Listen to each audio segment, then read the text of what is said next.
Pronto. Pronto. Boa noite, Dom Rifan. Boa noite. Sua bênção.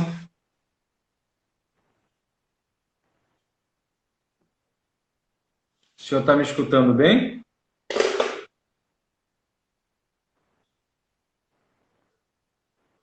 Está um pouco lento aqui a conexão.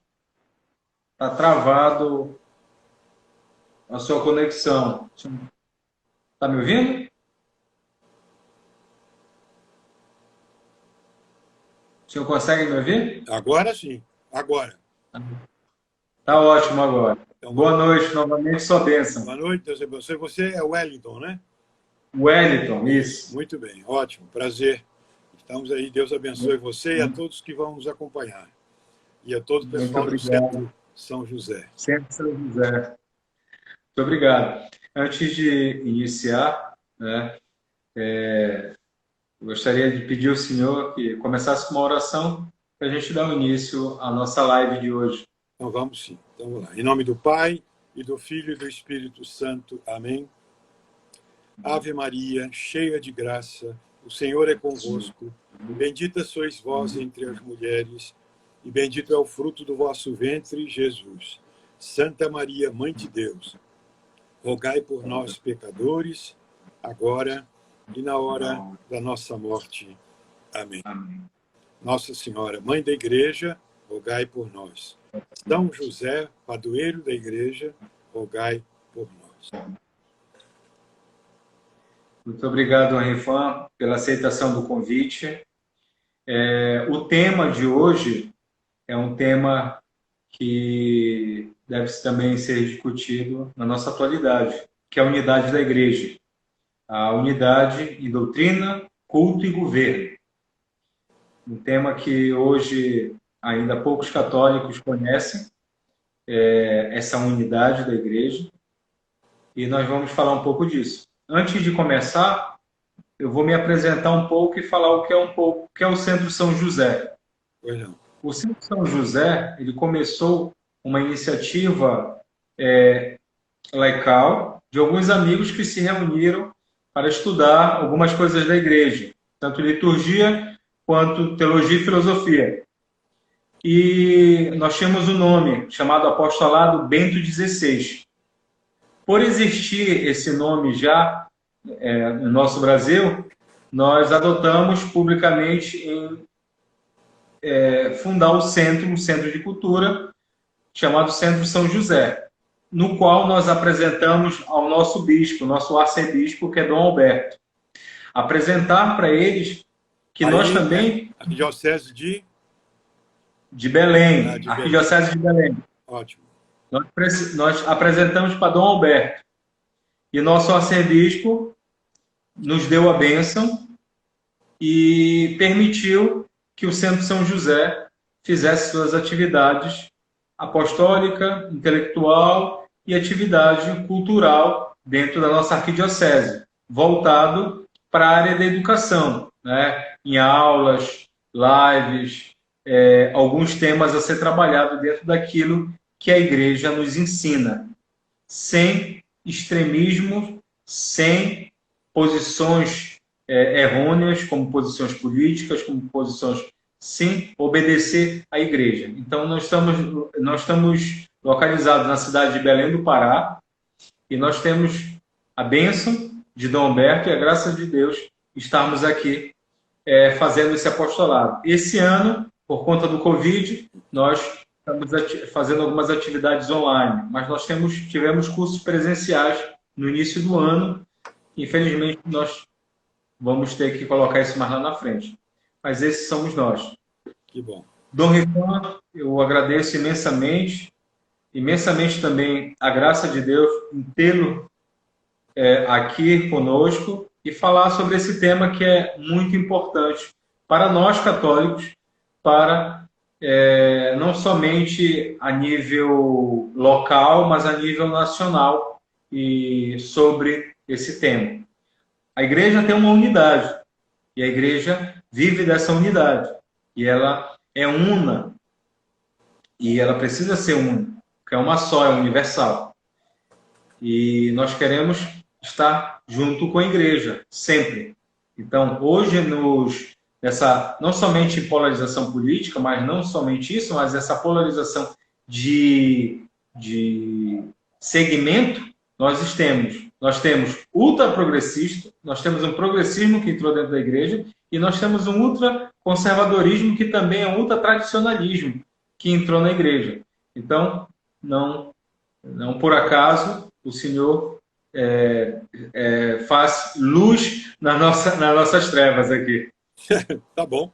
E aí eu sou muito amigo do padre João Paulo, né? Sim. Muito bom, muito boa orientação. Pode ajudar bastante vocês aí.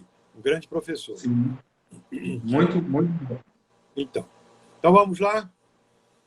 Vamos. Vamos começar. Bem, vamos começar pelo começo. É uma aula de catecismo, né? Porque eu vou dar aqui, vou seguir. Claro que eu vou seguir o magistério da igreja, vou seguir o catecismo da Igreja Católica, né? Mastigado um pouquinho para as pessoas entenderem. Bem, a igreja é o povo de Deus no Novo Testamento, sucessora do povo de Deus no Antigo Testamento.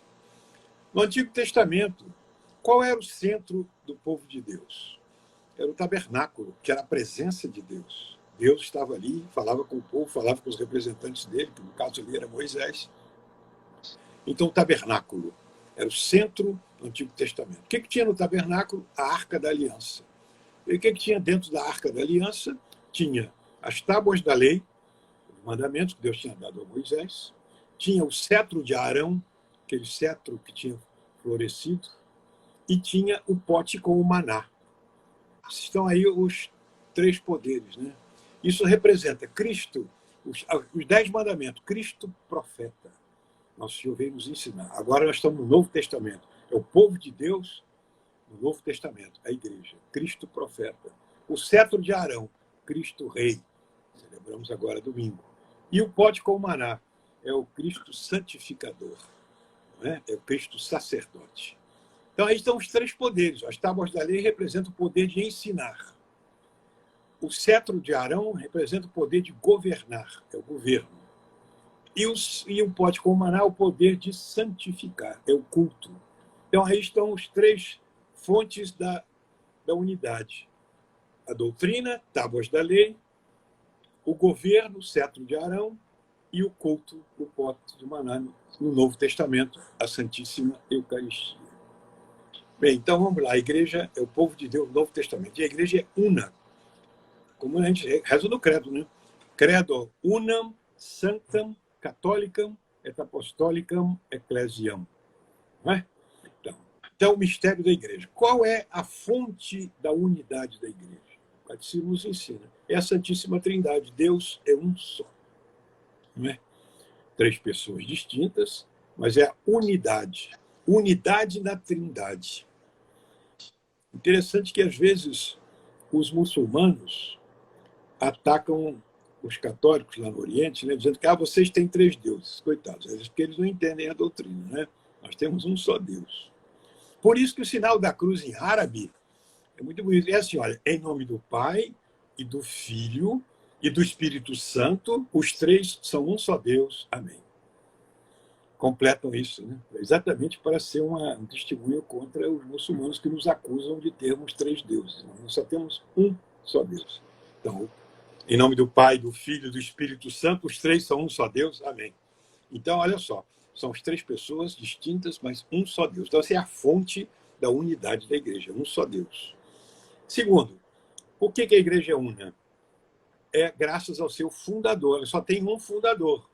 Não tem uma turma de gente que fundou, só tem um. Chama-se Jesus Cristo. É o próprio Filho de Deus que criou o corpo místico de Cristo. Nós fazemos parte do corpo místico. Essa comparação é de São Paulo. O corpo místico de Cristo. O corpo dele é um só. Nós somos muitos membros, mas é um só corpo de Cristo. Corpo místico de Cristo. Bem, a igreja também é una graças à sua alma. Qual é a alma da igreja? O Divino Espírito Santo. É o Espírito Santo que trouxe a alma. Quando Deus criou Adão, ele fez lá aquele boneco de barro, né? E soprou, depois que estava aquele boneco de barro lá, Deus soprou nas narinas dele o sopro da vida, spiraculum vitae. E aí Adão ficou sendo um ser humano, porque aquele sopro era a alma, né? Dele, que antes era só o corpo. Jesus também fez o corpo da igreja, chamou os apóstolos, deu a eles um chefe, que é São Pedro, fez a organização, deixou a sua doutrina, deixou com eles o poder. Esse é o corpo da igreja. Faltava a alma. A alma é aquele sopro. O sopro veio no dia de Pentecostes, o Espírito Santo, veio o sopro da igreja, aí veio a alma da igreja. O Espírito Santo é que faz a igreja ser una, porque é o sopro divino que fez aquele corpo de muitos membros ser, assim como o nosso corpo humano é um corpo só, nosso corpo vai ser múltiplo quando nós morremos. Aí é o cadáver. E como diz a filosofia, o cadáver não é um corpo, é um amontoado de corpos. Por isso que ele se estraga, porque ele vai putrefazer aquele negócio todo, porque é um amontoado de corpos. Cada um vai com seus reagentes, né? Porque aqui dentro do nosso corpo nós temos magnésio, nós temos todos os tipos de vitamina. Olha, essas reações não agem porque são por causa da alma, tem a unidade. Quando a gente morre, a alma sai do corpo, cada corpo daquele vai ter a sua identidade, vai começar a interagir. Aí começa a putrefação e sai até fogo ali, né? Por isso que é o fogo fátuo aqui que dá na sepultura, às vezes. É por isso. Porque perdeu a unidade. A igreja, se não tivesse unidade, seria um cadáver cheio de gente diferente, de tudo quanto é tipo. Nós temos a unidade, então, por causa do Divino Espírito Santo, que é, como diz lá o Unitatis Redintegratio do Concílio Vaticano II, é a unidade, que é o Divino Espírito Santo que faz a unidade da igreja.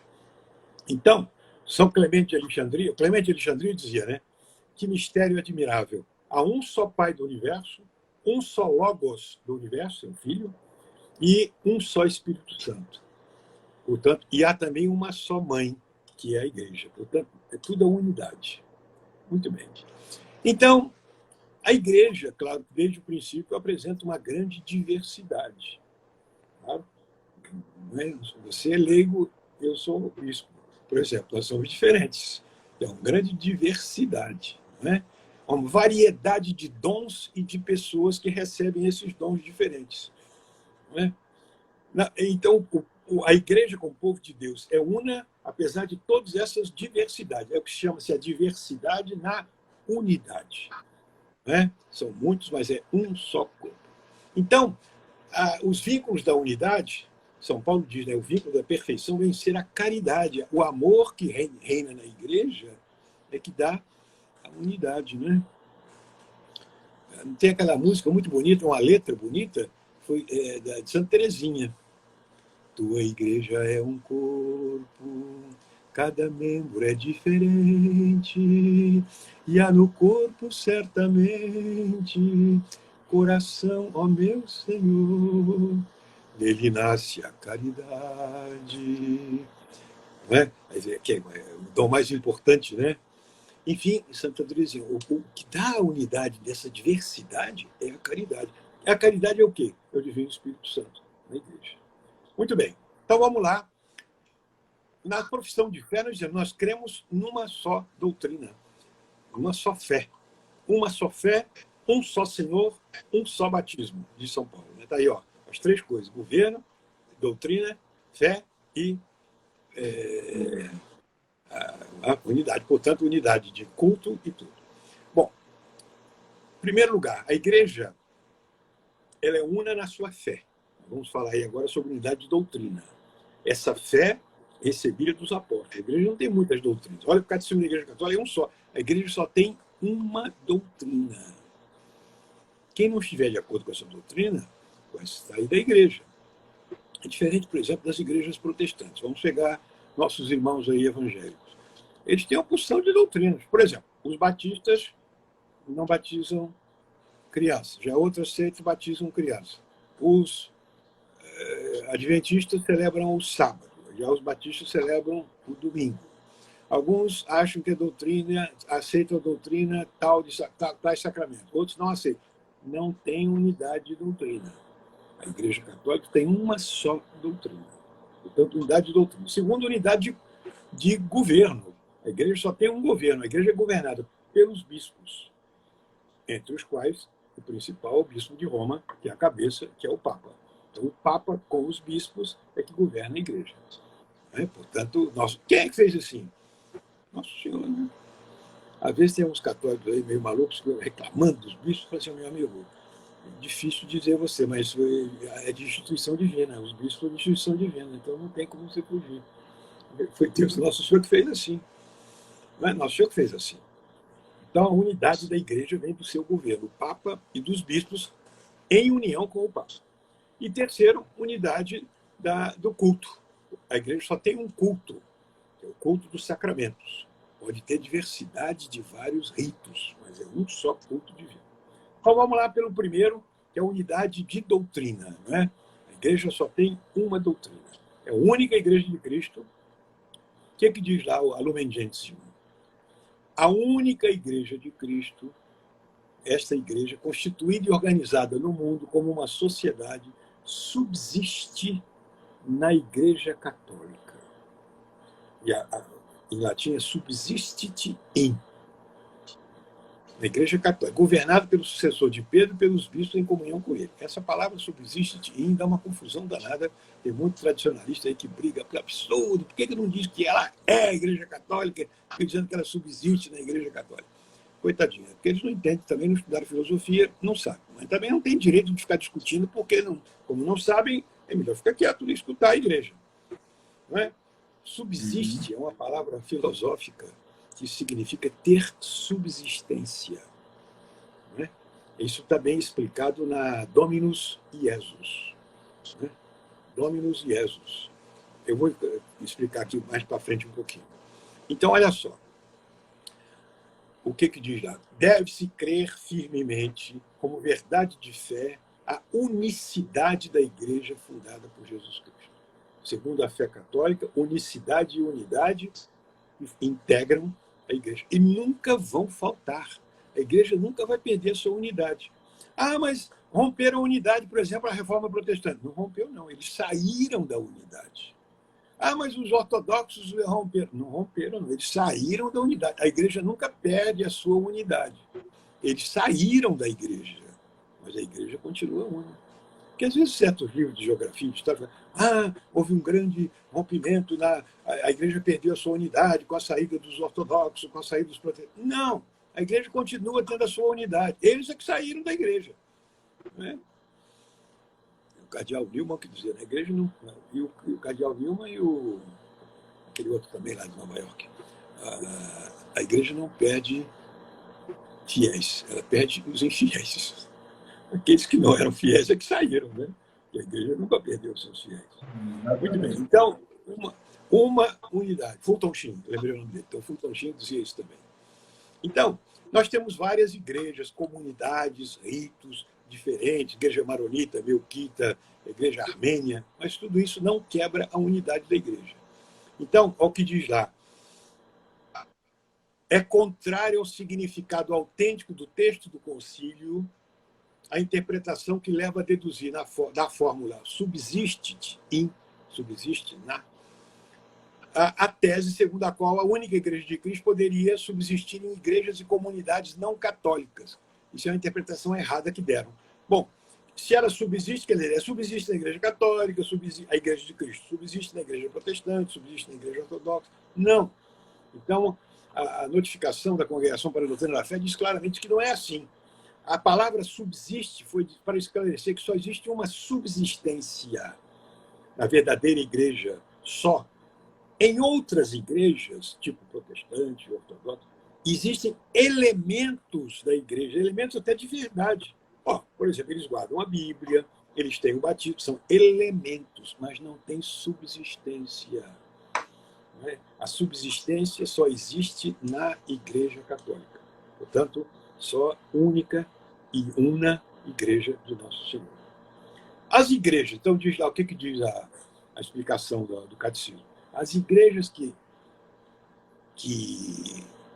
estão fora, aquelas que estão em perfeita comunhão com a Igreja Católica, por vínculos, por exemplo, tem algumas igrejas que têm Eucaristia, como a Igreja Anglicana, tem Eucaristia e algumas têm o sacerdócio. Essa tem algum vínculo, mas não estão em perfeita comunhão com a igreja. Mas a igreja não perde a sua unidade por isso. Agora, aquelas igrejas que não têm nem o episcopado, nem o mistério eucarístico, aí não são igrejas no sentido próprio, como os protestantes não são. Alguns, né? Alguns não são. Não são Pode ser igrejas. considerado apenas como seita, Domingos? Não, considera como um grupo, um agrupamento, uma congregação religiosa, mas não é É um igreja. agrupamento. É, um agrupamento, pode ser, mas não é igreja. Igreja, esse nome, Nem seita. só merece a Igreja Católica e aquelas outras igrejas, mesmo não católicas, mas que conservaram o sacerdócio e a Eucaristia. Como tem, por exemplo, igrejas ortodoxas, assim. Não é? Bem, então, os fiéis não podem imaginar uma igreja de Cristo como se fosse a soma de várias comunidades eclesiais. Não, não, não. Ela é uma só. Só existe uma. Entenderam? Por isso, as próprias igrejas e comunidades separadas, que têm faltas, não é? Elas, embora Deus possa se usar delas como meios de salvação, mas não significa que elas são a Igreja Católica. Não é? A falta de unidade entre os cristãos, diz lá a congregação, é uma ferida, de fato, na igreja. Mas a igreja, como tal, não perdeu a sua unidade. Não é? E o decreto sobre ecumenismo, do Concílio Vaticano II, diz assim: só pela Igreja de Cristo, que é o meio geral de salvação, é que se pode obter toda a plenitude dos meios de salvação.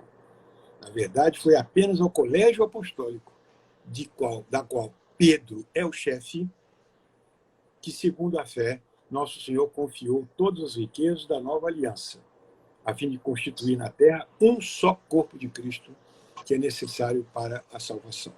Houve cisões na igreja, essas rupturas que feriram a unidade do corpo de Cristo, heresias, apostasias, cisma, tudo isso fere, mas não, a igreja não perde, por isso, a sua unidade. Heresia é o quê? É a pessoa que, depois de ter recebido o batismo, nega alguma verdade de fé divina. Nega a Eucaristia, por exemplo, nega que o Papa seja o sucessor de São Pedro, são verdades de fé. Cisma é quando a pessoa recusa a sujeição ao Papa ou recusa a comunhão com os membros da igreja que são submetidos ao Papa. Aquele grande teólogo espanhol, Suárez, ele dizia o seguinte: tem dois modos de ser cismático. Um, não querendo saber do Papa, e outro, procedendo como se ele não fosse o Papa. Isso também é um modo de ser cismático. Né? Pouco estou ligando para ele, que se dane lá. Cuidado também com esse espírito de crítica que atualmente a imprensa joga muito contra o Papa. Né? Todo mundo gosta de criticar. Né? O Papa fala uma coisa, todo mundo só interpreta pelo lado pior daquele sentido que pode ter aquela frase. E às vezes o Papa falou aquilo só numa entrevista, ele não falou aquilo num decreto, ele não falou aquilo aquilo não é magistério. Ele apenas falou numa conversa aquilo, aí todo mundo toma, o Papa ensinou isso e aquilo. Muita mentira, coitado. O Papa acaba sofrendo muito com isso. Né? Aliás, ele já reclamou muito disso. Não é? Bem, então, esses elementos de santificação que pode haver nessas outras comunidades que não são católicas, provém de Cristo, evidentemente, toda a verdade vem de Deus. Deus pode usar delas para fazer o bem a essas pessoas. Presta atenção. Por exemplo, o protestantismo, ele é errado. Ele vai levar para o inferno. Mas não quer dizer que todo protestante vai para o inferno. Tem muito protestante bom. Tem muito protestante que segue bem a sua consciência. São pessoas boas. Então, cuidado para não sair condenando todo mundo. Não é? Uma coisa é o protestantismo como tal. Outra coisa é o protestante, aquele que está lá. E Deus vai julgá-lo de acordo com a consciência dele. Portanto, não somos nós que vamos julgar essas pessoas. É Deus que vai julgar. Nós temos que dizer o que é certo e o que é errado. Isso é outra coisa. Mas julgar as pessoas, não. Nós podemos julgar a doutrina. Essa doutrina está errada. Você dizer, por exemplo, que católico adora a imagem, está errado. Você dizer, por exemplo, que católico, que batismo está proibido, católico batizar criança. Isso está errado. Não quer dizer que a pessoa que adota aquilo ali, coitado, às vezes ele nem sabe direito. Né? Geralmente não sabe. Bom, por isso que a gente reza sempre pela unidade da igreja. A unidade da igreja, ela não perde, para que aqueles que estão fora venham para a igreja, tanto os cismáticos como os hereges. Não é? Quantos hereges que existem, né? Aqueles que negam as doutrinas da igreja. Rezamos por ele. Por isso, na Sexta-feira Santa, aquela grande oração universal que a gente reza diante de Jesus na cruz, a gente pede pelos judeus, a gente pede pelos protestantes, pelos hereges, a gente pede pelos ateus, a gente pede pelos cismáticos, para que eles venham, né? Eles venham. Bom, então a unidade da igreja está ali, sobretudo na sua doutrina, não é? Portanto, é isso. Vou falar um pouquinho sobre essa pergunta, que talvez alguém tenha pensado. Aquela verdade, fora da igreja não há salvação. Isso é uma verdade muito repetida pelos padres da igreja, não é? Então, o que quer dizer isso? Que toda a salvação vem de Cristo, cabeça, pela igreja, que é o seu corpo. Claro, Cristo é a cabeça da igreja. A igreja é o seu corpo místico. Toda a salvação vem de Cristo, cabeça, através da igreja. Bem, mas o que a pessoa, então, que está fora, está condenada, porque se fora da igreja não há salvação, olha o que diz aqui o catecismo. A igreja, apoiada na Sagrada Escritura e na tradição, ela é necessária para a salvação. Só Cristo é o mediador e o caminho de salvação. Aquela frase que os protestantes gostam de falar muito, só Cristo salva. Está certo, é mesmo. Só que eles usam isso para combater Nossa Senhora, combater o santo. Isso está errado. Aí está errado. Claro que Cristo salva. E é Ele mesmo que salva. Porque Nossa Senhora nos conduz a Cristo. Os santos nos conduzem a Cristo. Se os santos nos excluíssem de Cristo, eles teriam razão. Se Nossa Senhora fosse inimiga de Cristo, eles teriam razão. Então, só Cristo salva. E os santos nos levam a Cristo. E Nossa Senhora nos leva a Cristo. E a igreja nos leva a Cristo. É isso que quer dizer. Muito bem. Portanto, não podem se salvar aqueles que não aceitam que Deus, por Jesus Cristo, fundou a Igreja Católica como necessária. E aqueles que, conhecendo, se recusam a entrar nela. Conhecendo que Nosso Senhor fundou uma igreja. Conhecendo que ela é verdadeira e se recusam. Esta afirmação não visa aqueles que, sem culpa, ignoram Cristo e a sua igreja. Tem gente que ignora, porque também nasceu naquela família, aprendeu assim, tem tanto preconceito que colocam, né? Como o Fulton Sheen dizia, olha, tem milhares de americanos, ele era americano, que são contra a igreja pelo que eles pensam que ela é. Pouquíssimos são aqueles que são contra a igreja pelo que ela é de fato. Porque às vezes são contra pelo que pensam. Eu não quero ser católico, católico adora a imagem, católico adora Maria, católico exclui Jesus, católico adora o Papa. Bom, isso aí não é a igreja católica, isso é um boneco que você está fazendo na sua cabeça, mas não é a igreja católica. Você está odiando aquilo que você criou. Não é isso que a igreja ensina. Não é? Portanto, Deus pode, por caminhos que só Ele conhece, trazer a fé e salvar essas pessoas que, sem culpa sua, ignoram o Evangelho e a igreja. Não é? Sem culpa. Portanto, Nosso Senhor quer a salvação de todos, que todos se salvem e cheguem ao conhecimento da verdade. E aqueles que estão lá, sem culpa, isso só Deus é que sabe, não compete a nós julgar, só Deus é que sabe, é que Deus vai salvar. Aliás, nós não devemos julgar pessoa nenhuma, né? Nós podemos dizer que tal doutrina está errada e tal coisa está errada, mas dizer que aquela pessoa vai para o inferno, ou que tal pessoa, não podemos jogar ninguém para o inferno, né? Nem podemos dizer que aquela pessoa não vai se salvar. Ou então morreu uma pessoa de, foi para o inferno. Quem é que te deu esse poder para você falar isso?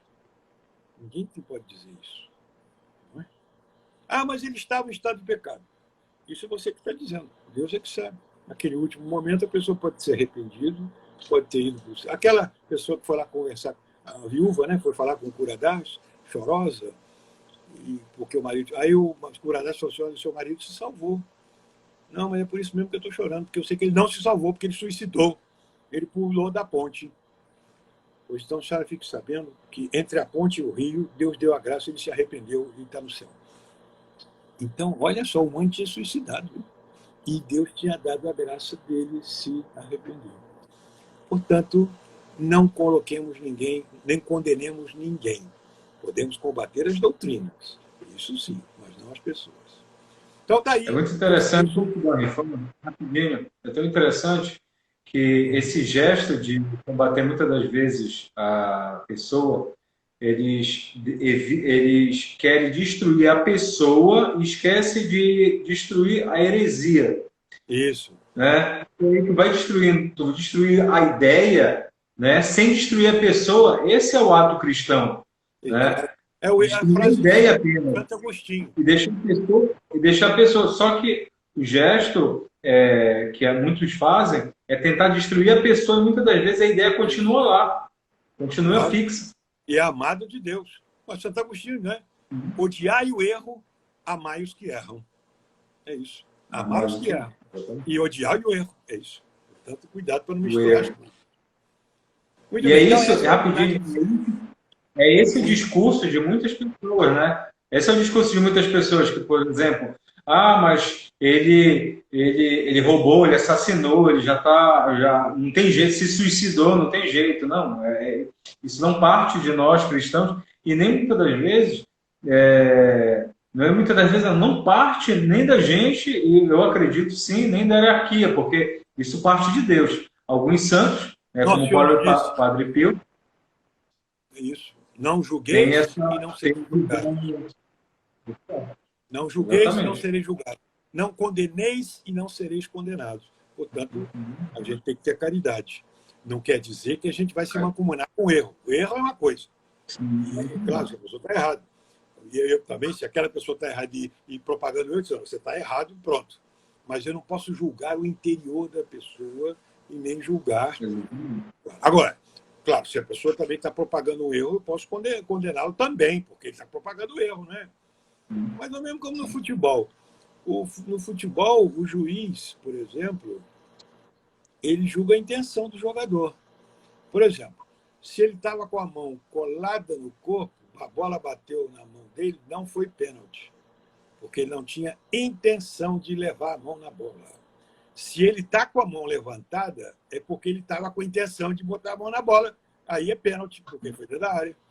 Assim, então, o juiz julga a intenção pelas ações externas. Claro, né? Mas como é que pode saber da intenção do jogador? Sabe pelo modo como ele procedeu. Assim também.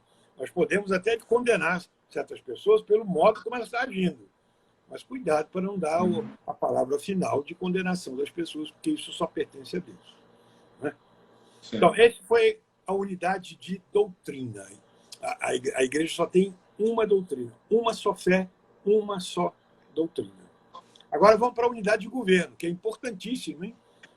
O governo é que dá a unidade da igreja. A igreja só tem um papa e os bispos que estão em união com o papa. Né? Eu estou unido a um bispo tal aí que foi ordenado fora. Então, meu filho, você está fora da unidade, você não está na unidade. Né?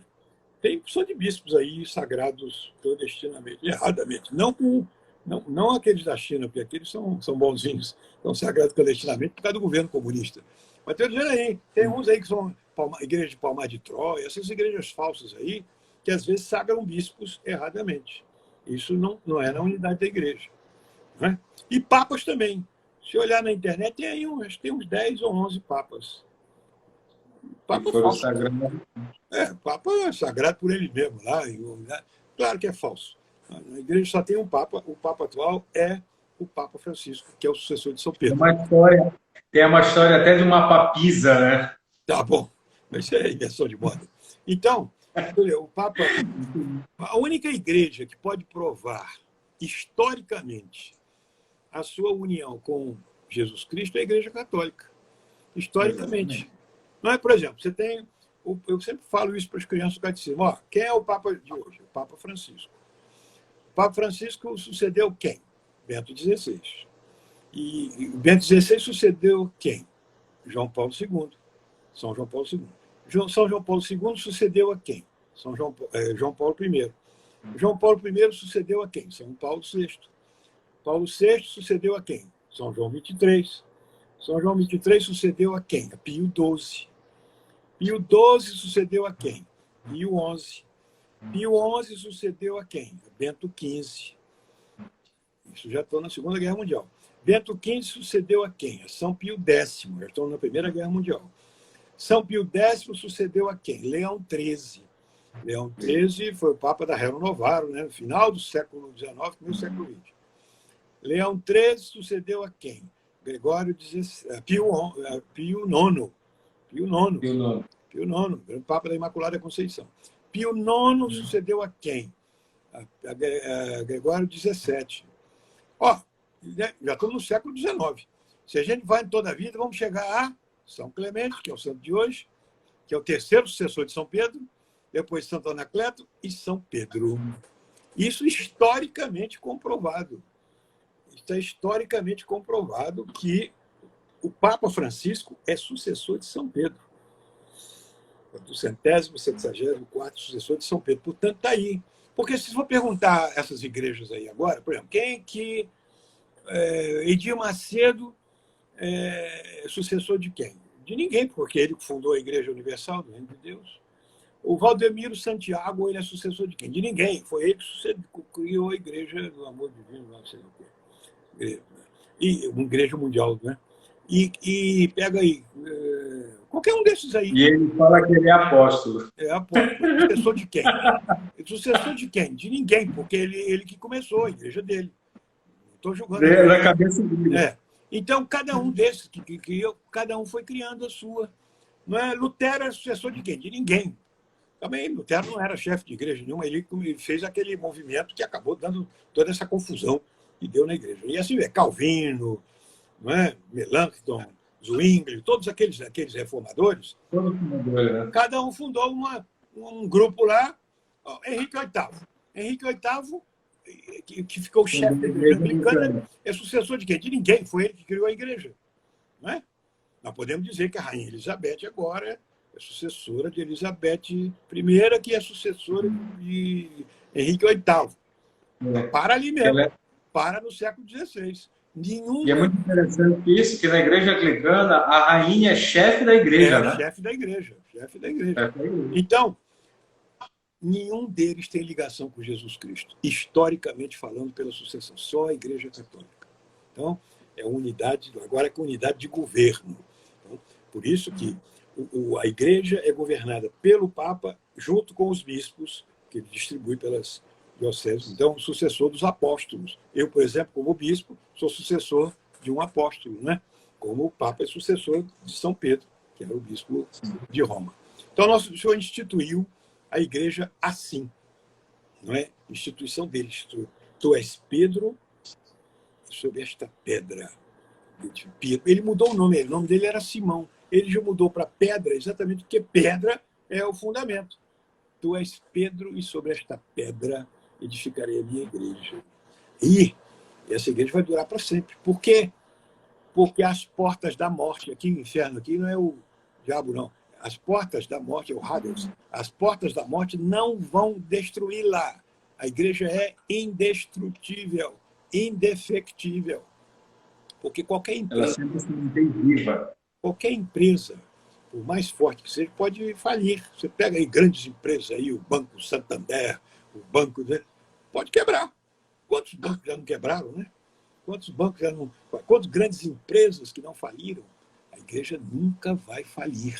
Ela tem a promessa, garantia de Nosso Senhor, que ela vai permanecer até o fim. Eu estarei convosco todos os dias até a consumação dos séculos. Salvo engano, Dom Rifão, acho que é Bento XVI que diz, né, que a prova viva disso é que nós, ele se refere a si, né, e a hierarquia da igreja, nós não conseguimos destruir a igreja, né? Eu acho que isso já dizia lá no tempo de Napoleão, né? Você pode tentar, porque nem nós conseguimos, quanto mais eles. Imagine vocês. Quanta gente ruim que já existe na igreja, né? A igreja tem muita gente ruim. Nós, por exemplo, eu e você. E nem por isso a igreja vai acabar, né? Não é a nossa ruindade que vai acabar com a igreja. A igreja tem a garantia de Nosso Senhor. E olha, Nosso Senhor escolheu de propósito São Pedro para chefe, para mostrar que quem sustenta é ele. Que São Pedro, ele é a pedra, mas é porque tem atrás dele a outra pedra, que é Jesus.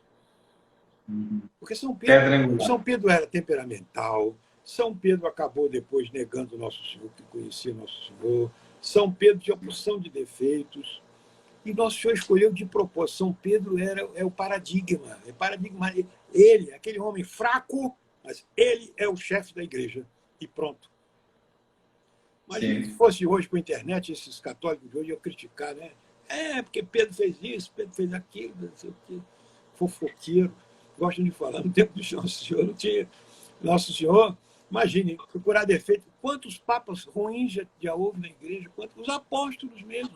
Até tem uma coisa interessante, parece até uma piada, mas não é. Eu até distribuí uma vez para os bispos.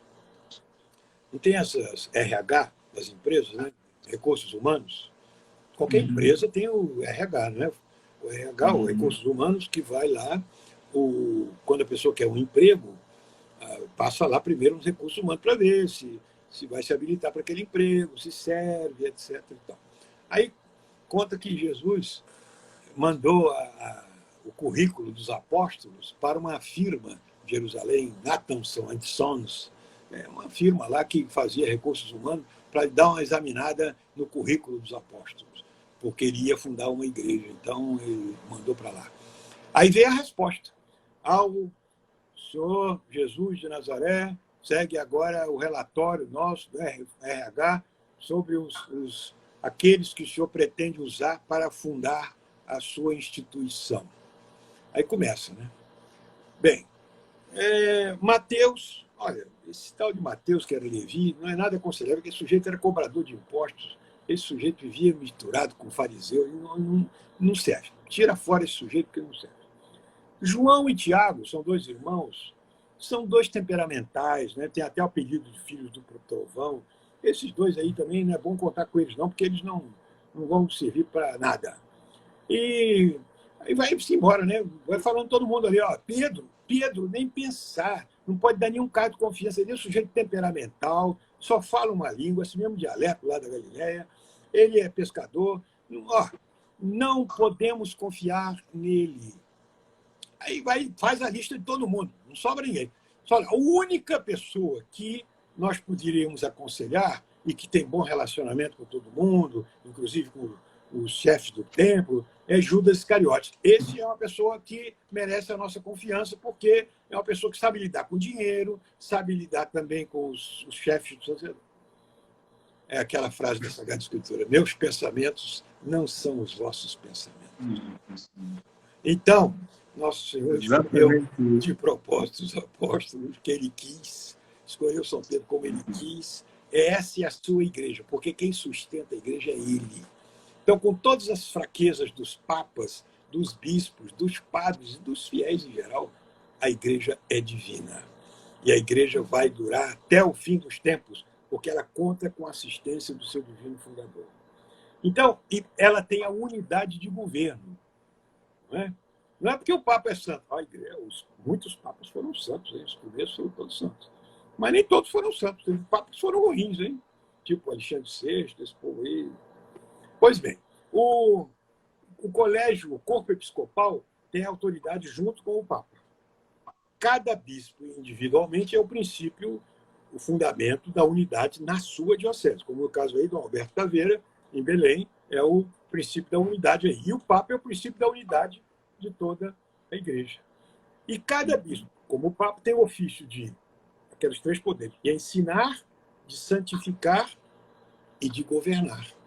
Não é? O poder de ensinar, está aí, o poder de ensinar. A igreja tem lá o púlpito, né, para ensinar.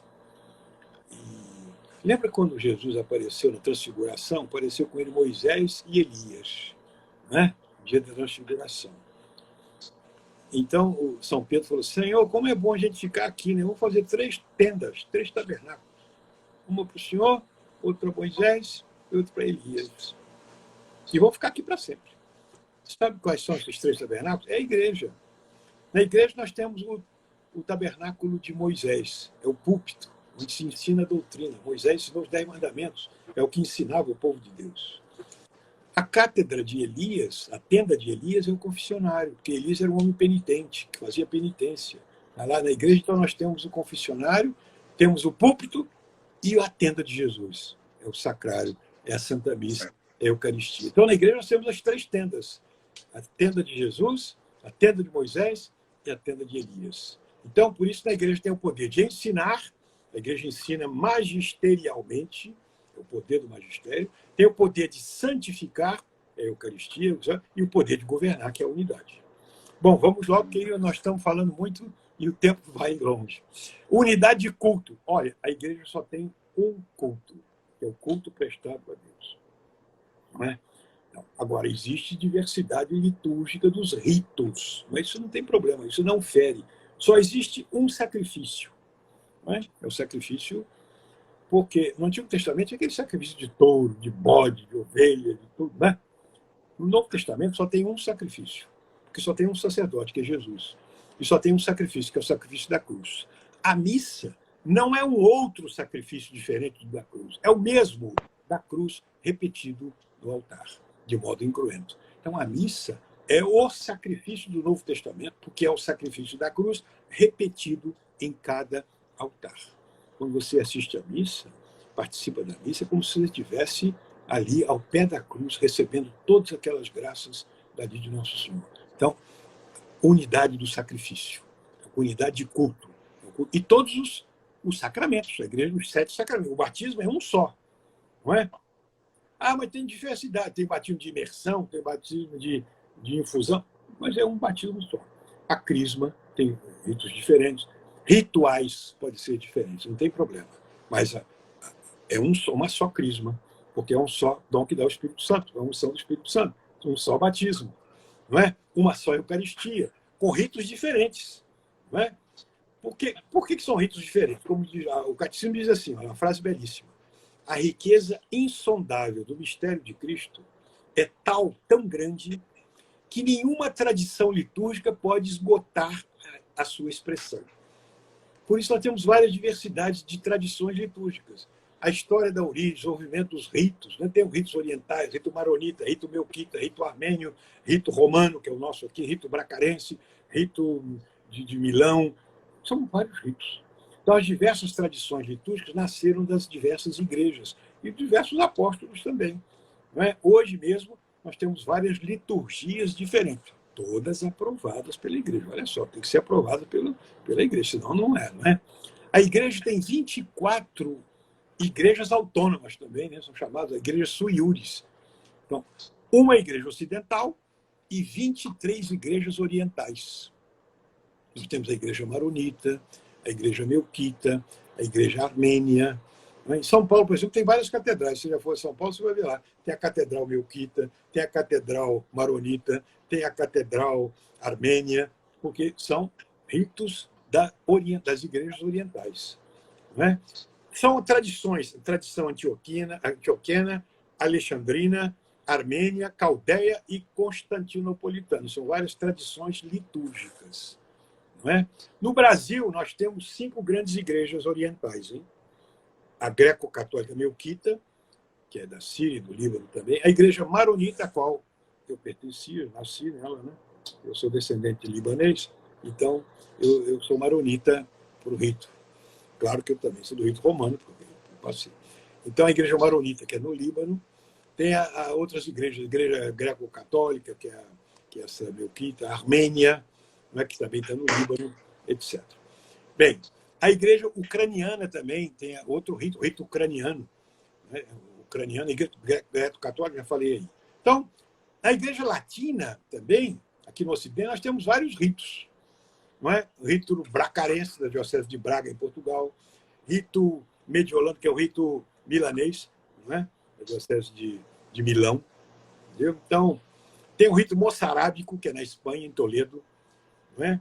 Os ritos das ordens religiosas, que são um pouco diferentes. O rito beneditino, rito dominicano, cartucho, carmelita. Tem ritos diferentes. Não é? Mas o grande rito do Ocidente é o rito romano, ao qual nós pertencemos, com 2 formas.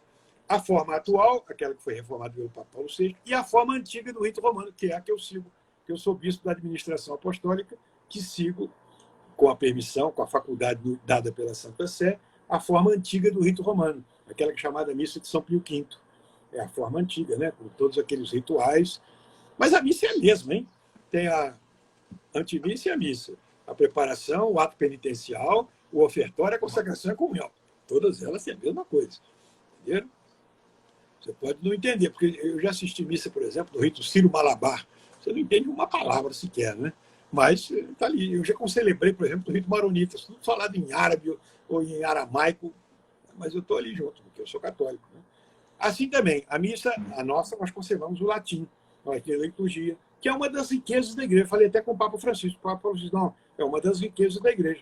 A gente não pode ter a manipulação, ficar instrumentalizando a missa antiga para combater a igreja, combater o concílio, combater o Papa. Isso é um absurdo, né? O que eu sou contra, absolutamente contra. Eu quero conservar a missa na forma antiga, como eu conservo, mas em perfeita unidade, em perfeita comunhão, guardando, portanto, tudo aquilo que a igreja nos dá. Em perfeita comunhão, né? Isso é que é o mais importante, né? Por isso que eu já concelebrei com o Papa Francisco, com o Papa Bento XVI, ele que nos ajudou muito, né, na criação aqui da administração apostólica. Então, os ritos podem ser diferentes, mas o mais importante é a gente ter a unidade, portanto, unidade de fé, unidade de governo e unidade de culto. Não é? É igual, por exemplo, uma frase bonita aqui do cardeal Sará, né? Diz, olha, eu sou um africano. Dizer claramente, a liturgia não é o lugar de promover minha cultura. É o lugar onde a minha cultura é batizada, onde a minha cultura é levada para o divino. E eu fico inventando esse negócio de rito afro e não sei o quê, faz uma espécie de macumba dentro da igreja. Isso não é isso, não. A igreja só tem um culto prestado a Deus. Claro que você pode usar os adereços, aquelas coisas todas, um certo folclore que se permite, mas tudo dentro daquilo que a igreja permite, né?